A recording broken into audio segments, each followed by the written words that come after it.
I want you to cast your minds back to 1995. Nelson Mandela had been president for just 1 year, and this was a very divided and fractured country that he presided over, the first year of our fledgling democracy. And he needed a way to somehow unite this country. And how was he going to do that?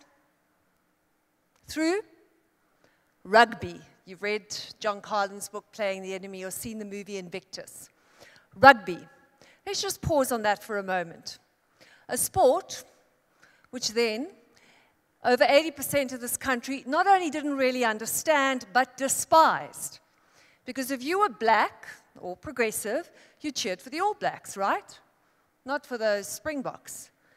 There was probably no symbol of apartheid more reviled after the old South African flag and destem than the Springbok rugby emblem. But no, Madiba was going to unite this country around rugby.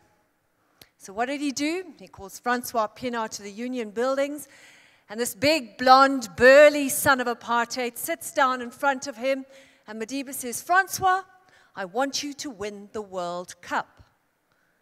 And Mandela, has a way about him. He's a seducer and a charmer. And even though Francois Pienaar had no idea how he was going to win the World Cup, he went along with it, his legs shaking like jelly in the presence of greatness, and said, "Okay, Mr. President."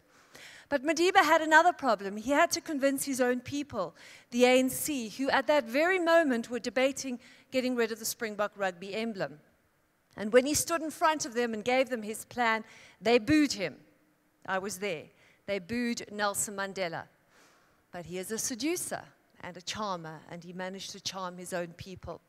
And so off we went along the way to World Cup glory.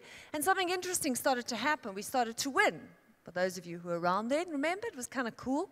If you're Italian like me and you didn't grow up on rugby, this game where you pick up the ball and run with it or whatever you do, I started to take an interest in the game.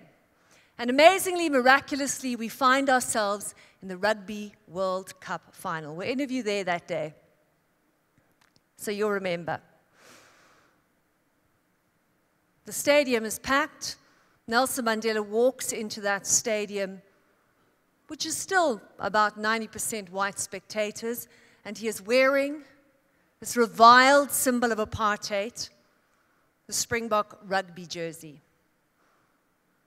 And as he walks into that stadium, there is dead silence.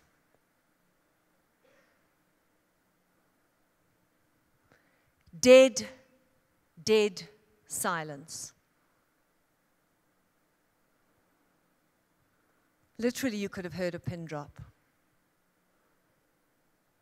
And then slowly the crowd started chanting, "Nelson, Nelson," and it got louder and louder and louder. And it still gives me goose flesh to think about it. But we had one problem. We actually had to win the game against the All Blacks. And I understand why Clint Eastwood wanted to make a movie, because you could not have choreographed a better ending to that final, right up until the last drop kick by the only Jewish member of the squad, Joel Strunsky. And when Mandela came back, still wearing the Springbok rugby jersey, to hand over that trophy, the Ellis Webb trophy, over to Francois Pienaar, as he did, he said, "Francois, thank you for what you have done for this country." And with great presence of mind, Francois quickly retorted and said, "No, Mr. President, thank you." And in that moment, a nation was born. Nelson Mandela teaches us about authentic leadership. And I know you're thinking we don't have that right now. Look at what happened in Parliament 2 weeks ago. And it all began with that overpriced Nkandla brick, the first one that was laid. But the lessons are all there. South Africa's institutions of democracy are in place. We have a great judiciary, a free and independent press.